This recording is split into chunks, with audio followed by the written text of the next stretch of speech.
Satu, alladzina hum fi salatihim khashi'un.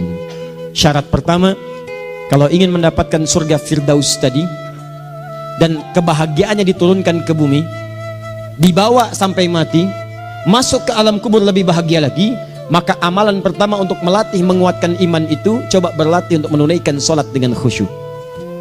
Kalau Anda kerjakan benar sholat ini, maka apa yang Anda dapatkan? Teman-teman ingat betul, saya mau tanya sebentar.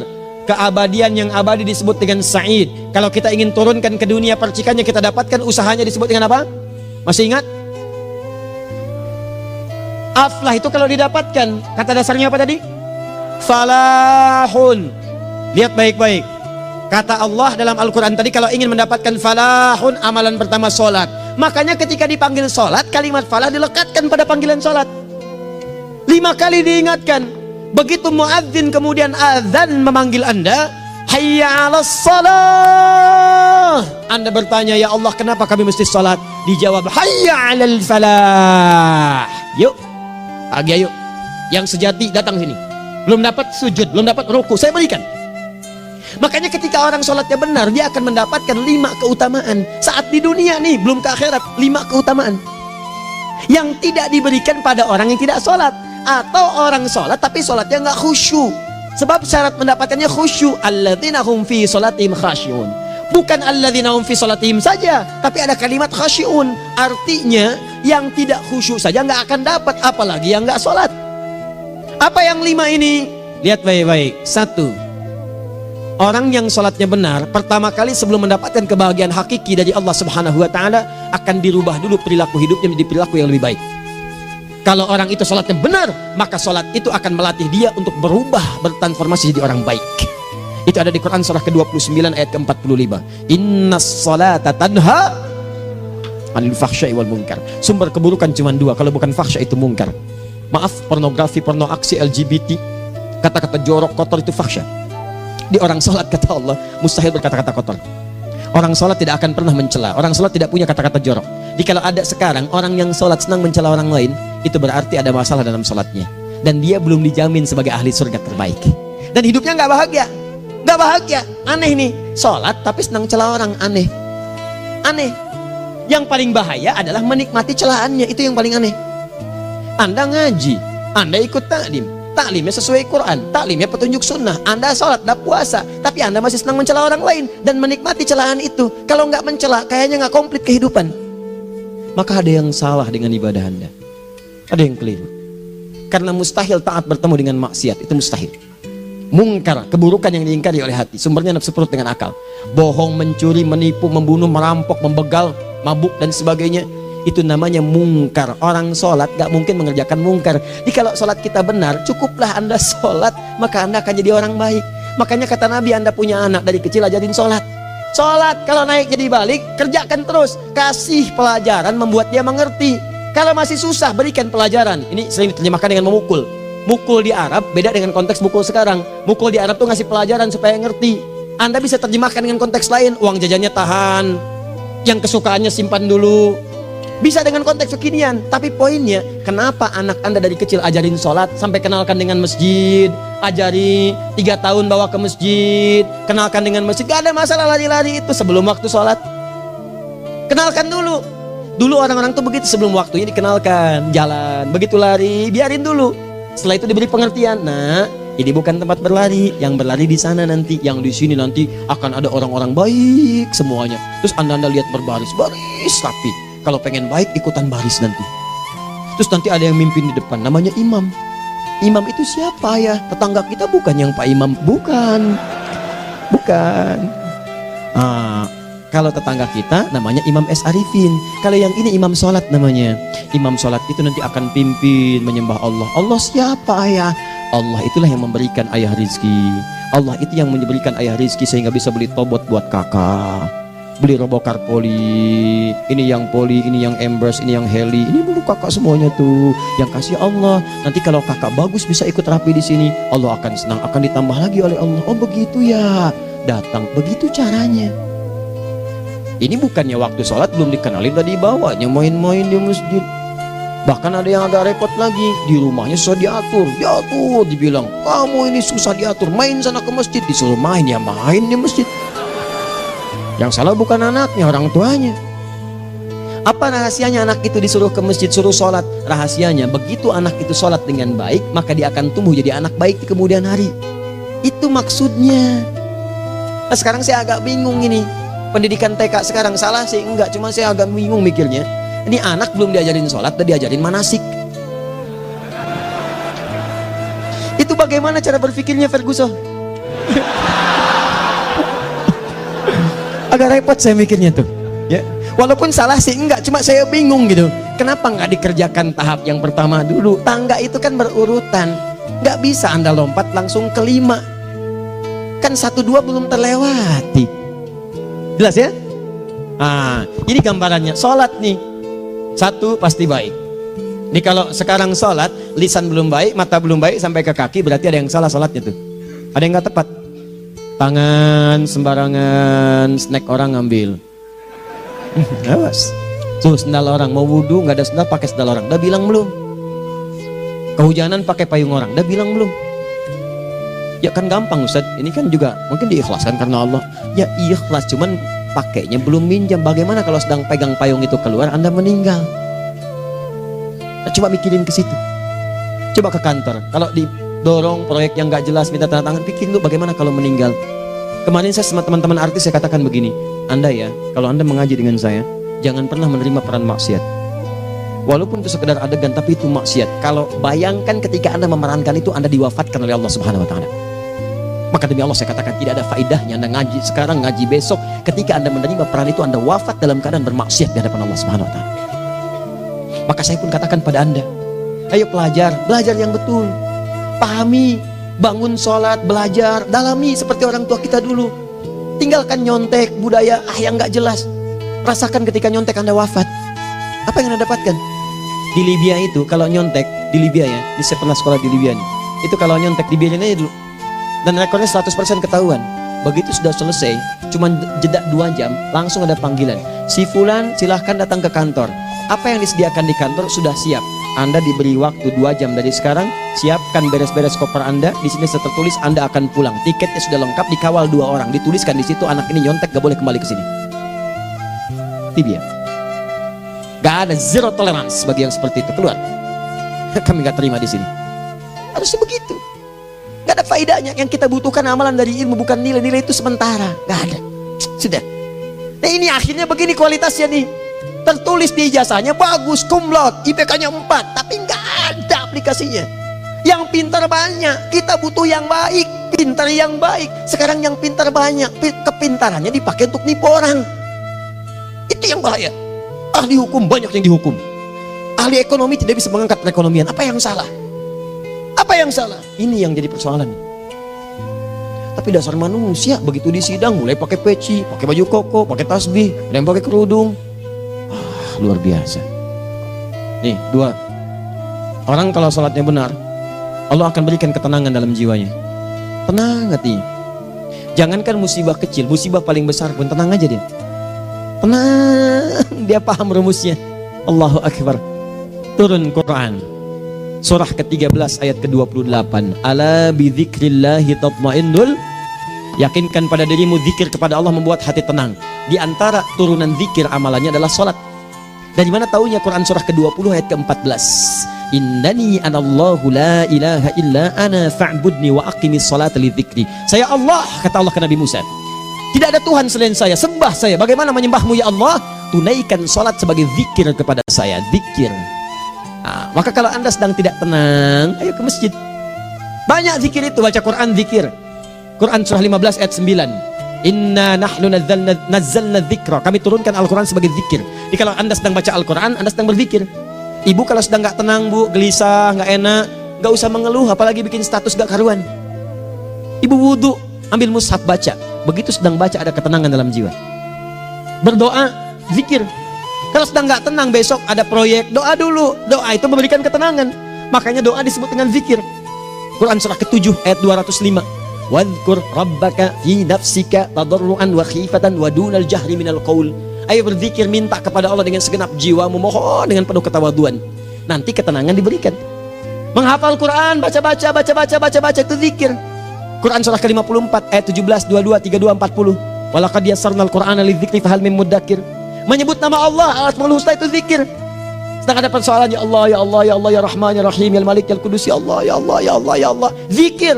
Dalilnya Quran surah kedua ayat 152. Fadhkuruni adzkurkum. Sebut namaku, zikir. Apapun akan mengingatmu.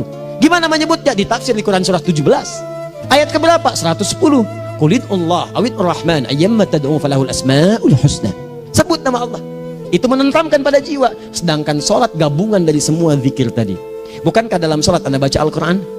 Bukankah dalam sholat Anda menghafal Al-Quran? Bukankah dalam sholat Anda berdoa? Bukankah dalam sholat Anda istighfar? Anda mohon digabungkan semua itu. Amalan sholat menggabungkan semua jenis zikir. Masa Anda nggak tenang juga? Makanya sholat, jangankan sholat ya, tempat sholat itu yang menenangkan. Tempat sholat, tempat paling tenang di muka bumi. Kalau nggak percaya silahkan ya, Anda sebelum masuk ke Istiqomah ini, begitu Anda masuk kan perasaannya beda kan, lain. Silahkan cek, kalau cari ketenangan datang ke masjid, masuk wudhu, masuk sholat 2 rakaat tenang, dekat kipas angin, saking tenangnya plek ngantuk tidur, beneran enak. Makanya saat Ramadan kalau orang pengen cari ketenangan, lihat di perusahaan-perusahaan penuh tuh musola pada tidur ya, mengamalkan hadis palsu. Ya, dia musaim ibadah, tidurnya orang puasa ibadah, hadis palsu. Nah, itu teman-teman, itu gambarannya. Tiga orang yang salatnya khusyuk benar, itu dijamin langsung oleh Allah Subhanahu wa Ta'ala akan dimudahkan semua urusan hidupnya, termasuk rezekinya. Ini yang saya katakan. Jadi saya katakan tadi, di akhirat ini, di surga, rezeki tinggal ngambil. Anda kalau benar sholatnya, itu langsung dijanjikan oleh Allah. Rezeki itu nggak perlu Anda banyak pikirkan. Ikhtiar sedikit, datang. Bahkan dari sisi yang tidak Anda duga. Apa dalilnya?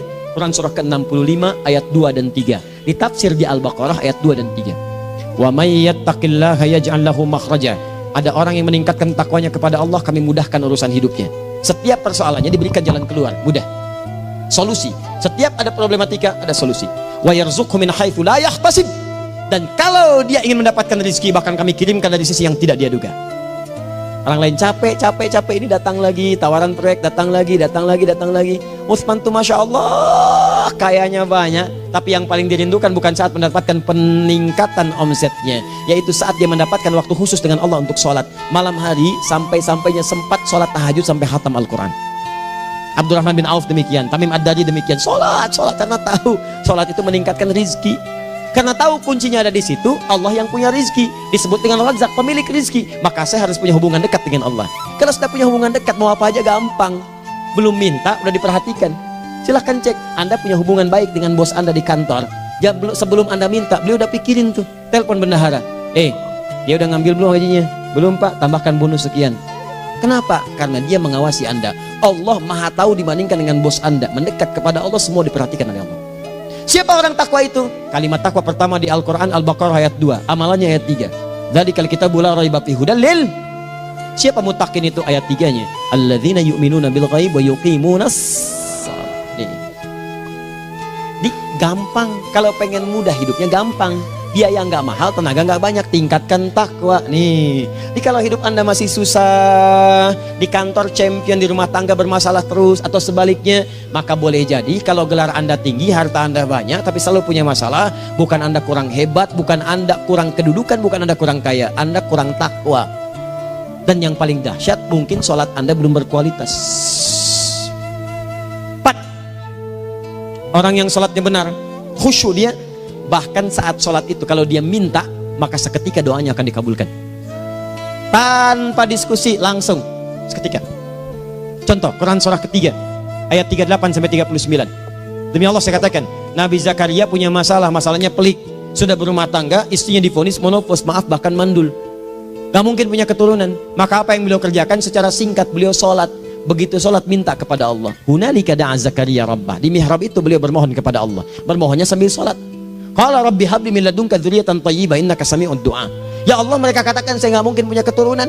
Sekarang saya ingin katakan, ya Allah, saya hanya minta darimu saja, saya nggak akan dengarkan mereka. Ya Allah, mohon Engkau maha mendengar, ya Allah, maha mendengar doa saya. Kalau kepada yang maha mendengar aja nggak mengabulkan, kepada siapa lagi saya mesti minta? Apa yang terjadi? Fanadatul malaikat wa huwa qa'imun yusolli fil mihrab. turun malaikat mengabarkan, sedangkan beliau masih sholat, belum selesai dalam sholatnya. Sholat khusyuk itu belum selesai sholat aja dikabulkan, doa sudah turun. Sholatnya belum selesai, doa sudah dikabulkan. Annallaha yubashshiruka bi Yahya, Allah kasih kabar gembira, doa kamu didengar, dikabulkan, kamu akan punya anak, namanya langsung dari Allah Yahya, artinya hidup yang mustahil menurut manusia. Lahir seorang dari rahim perempuan yang menepus dan mandul, bayi yang hidup, kata Allah nggak ada yang mustahil bagiku, jadi dan jadi dia. Berita baiknya, Nabi Zakaria sholat dikabulkan, umat Nabi Muhammad sebelum sholat sudah ditunggu oleh Allah, mau minta apa, aku kabulkan sekarang. Hadisnya qudsi, saya bacakan. Hadatsana qala Rasulullah sallallahu alaihi wasallam, qala Allah azza wa jalla, qasamtu shalah baini wa baina abdi. Kata Allah, saya bagi dua ya, salat antara aku dengan hambaku. Wali abdi ma sa'ala. Kalau hambaku benar salatnya, aku berikan apapun yang dia minta sekarang. Idza qala al-abdu alhamdulillahi rabbil alamin. Bagian pertama, kalau hamba benar dibaca Al-Fatihahnya dari alhamdulillahi rabbil alamin, kalau Allah azza wa jalla dijawab oleh Allah, hamadani abdi, hambaku sedang memujiku. Wa idza qala ar-rahmanir rahim, jika hambaku berkata ar-rahmanir rahim, kalau Allah azza wa jalla athna alayya abdi, hambaku sedang menyanjungku. Wa idza qala maliki yaumiddin, kalau Allah azza wa jalla majjadani abdi, kalau hambaku mengatakan maliki yaumiddin, kata Allah hambaku sedang mengagungkanku. Perhatikan sekarang. Wa idza qala al-abdu iyyaka na'budu wa iyyaka nasta'in, jika hambaku berkata sekarang, ya Allah, kami sekarang ibadah, sholat menyembahmu, dan kami sekarang sedang punya masalah, kami hanya minta tolong kepadamu ya Rabb. Apa jawabannya? Beda dengan sebelumnya. Kata Allah, hadza baini wa baina abdi, inilah perjanjian antara aku dengan hambaku. Wali abdi, kalau hambaku benar khusyuk sholatnya sampai detik ini, baru sampai Al-Fatihah itu pun belum tuntas, baru sampai Al-Fatihah itu pun belum tuntas. Kalau benar bacaannya betul, sholatnya dari takbir sampai dengan selesainya, sampai ayat itu, iyyaka na'budu wa iyyaka nasta'in, kata Allah, masalah apapun yang dia minta sekarang, aku akan kabulkan. Besok saya kasih rahasia yang di KBP, ada awal pembuka di awal sebelum Al-Fatihah, yang kalau anda benar bacanya, itu pengantar kepada pengabulan doa di Al-Fatihah. Apa itu? Besok. 5. Yang kelima ini yang paling diharapkan, dan ini penutup dalam kajian kita malam ini. Teman-teman sekalian, perhatikan baik-baik. Jika anda benar mengerjakannya, maka Allah akan jamin langsung anda akan mendapatkan kesuksesan dan kebahagiaan di semua aktivitas anda. Kalau jadi suami yang sukses, rumah tangga yang bahagia. Kalau jadi pegawai yang sukses, dan di kantor bahagia. Masih ingat? Kesuksesan yang menghadirkan kebahagiaan, konteksnya dunia disebut dengan falah, dipegang disebut dengan aflah. Dikembalikan lagi ke atas, ke surah ke-23 ayat 1 dan 2. Qad aflahal mu'minun. Apa amalannya? Alladzina hum fi salatihim khashi'un. Persoalannya, kalau anda sholat belum mendapatkan satu di antara 5 ini, apa masalahnya? Pertama masalahnya, kata Al-Quran, boleh jadi yang sholat itu belum khusyuk. Apa itu khusyuk? 2 maknanya, dan saya tutup di sini. Apa yang 2 itu? 1, kebanyakan orang sholat masih membawa dunia dalam sholatnya.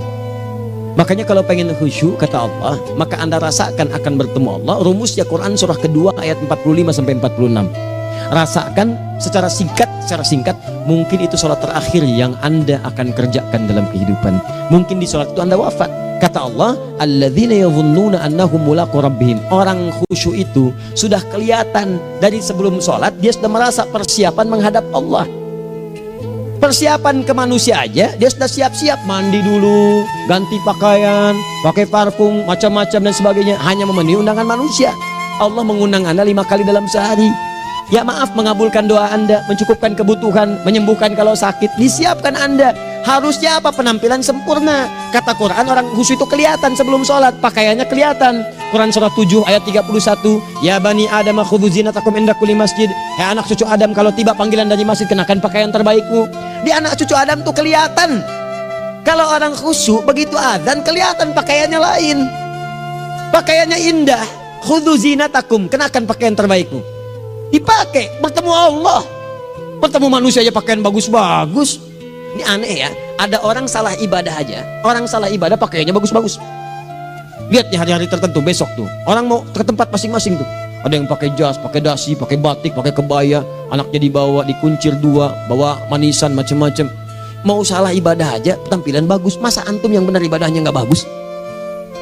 Bedakan pakaian futsal, pakaian sholat ganti dengan yang sholat. Ini gimana pakaian sholat pakai pakaian futsal? Depannya gambar Messi, belakang Ronaldo. Repot. Malaikatnya juga bilang, kamu salah baju, harusnya Luka Modric.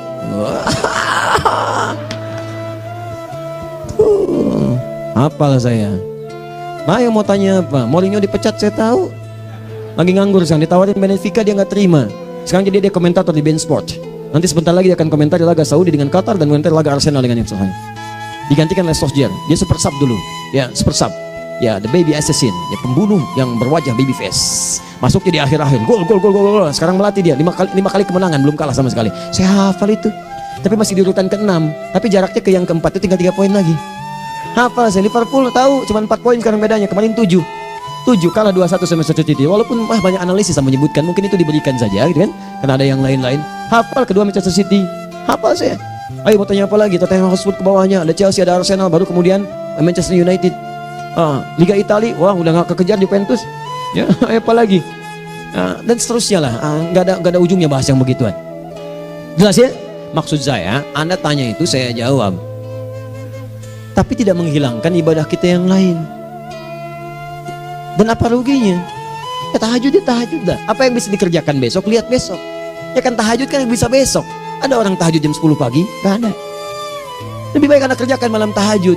Yang tidak bisa dilihat malam bisa dilihat besok.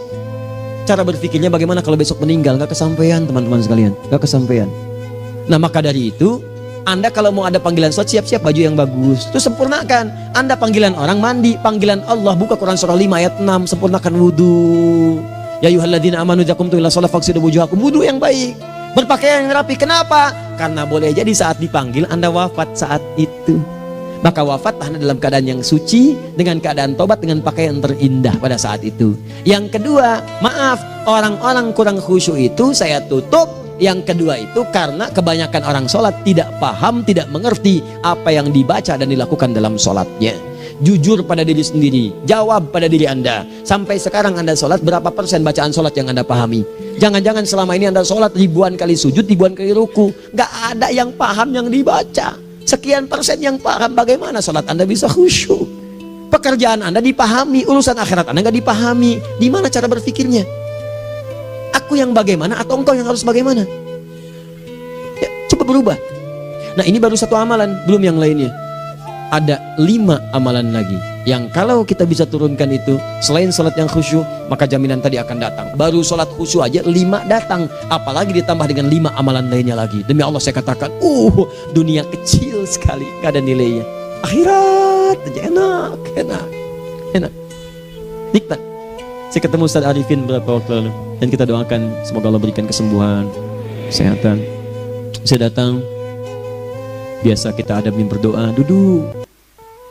Bang istirahat, bang butuh istirahat, umat udah nunggu.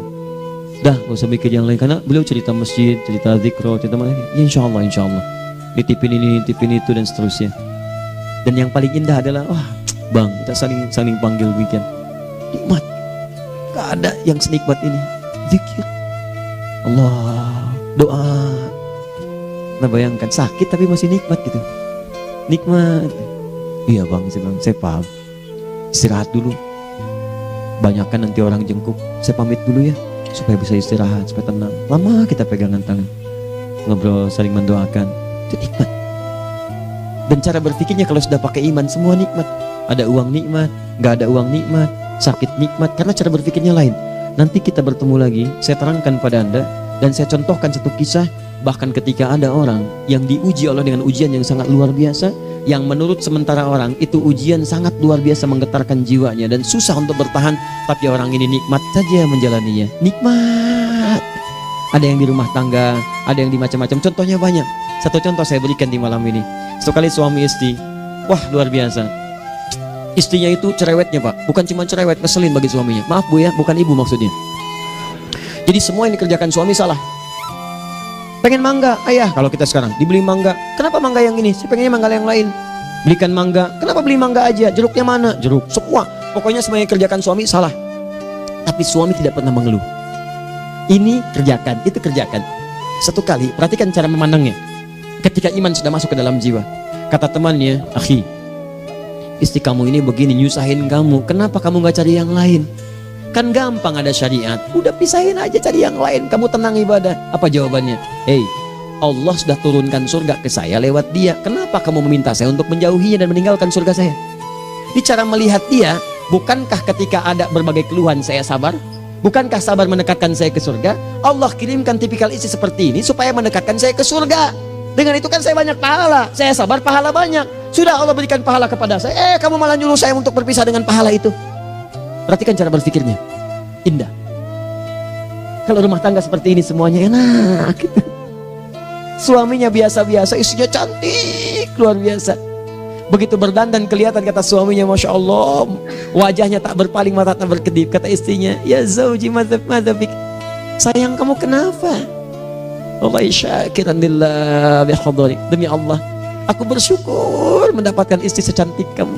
Kata istrinya, nahnu fil jannah zauji, kita berdua di surga. Kata suaminya, kok bisa begitu jawabanmu? Iya, kamu bersyukur dengan keadaanku, aku bersabar dengan keadaanmu. Catat. Bukankah orang syukur dan sabar di surga? Tuh lihat, canda-canda orang-orang soleh itu begitu. Nikmat ketawa walaupun nyelekit di hati. Cuman bawaannya enak gitu. Nah, nanti itu ada tuh, nanti saya turunin tuh. Yang di rumah tangga, yang ini, yang itu nanti. Kapan? Pertemuan berikutnya. Ya, jadi kita cukupkan dulu di malam ini apa yang kita pelajari, supaya nanti nggak terlampau banyak kita dapat materi. Cuma sayang sedikit mengamalkan. Saya sudah tuangkan di sini. Banyak saya tuliskan, termasuk di keluarga, di macam-macam. Ini saya tulis, tapi silahkan Anda baca. Kalau ada manfaat silahkan dapatkan. Kalau ada yang kurang silahkan sampaikan untuk dikoreksi. Semoga Allah muliakan kita semua insya Allah. Sekali lagi, perbaiki hidup. Jangan banyak mainnya. Dan sudah, jangan banyak membuang dengan yang sia-sia apapun yang dihadapi. Sekali lagi, tolong jaga kondusivitas, bantu negara kita, ketertiban, keamanan. Kalau saya menyampaikan sesuatu ada singgungan dengan yang kekinian, itu maksudnya koreksi masukan-masukan supaya diperbaiki. Tapi tetap dalam urusan pemilihan kita punya pilihan masing-masing yang tidak boleh dipaksakan. Jelas ya? Baik, jadi ya, saya sampaikan sekali lagi. Pertama, pilih mana? Anda dipaksa harus ikut, atau yang kedua, kita bebas memilih sesuai. Dah. Sudah ya. Jadi kita akhiri, subhanakallahumma bihamdika asyhadu an la ilaha illa anta astaghfiruka wa atubu ilaik. Wa akhiru da'wan alhamdulillahirabbil alamin. Berjumpa besok sesi terakhir fikih ikhtilaf di Masjid Ar-Rahman Kota Baru Parahyangan. Assalamualaikum warahmatullahi wabarakatuh.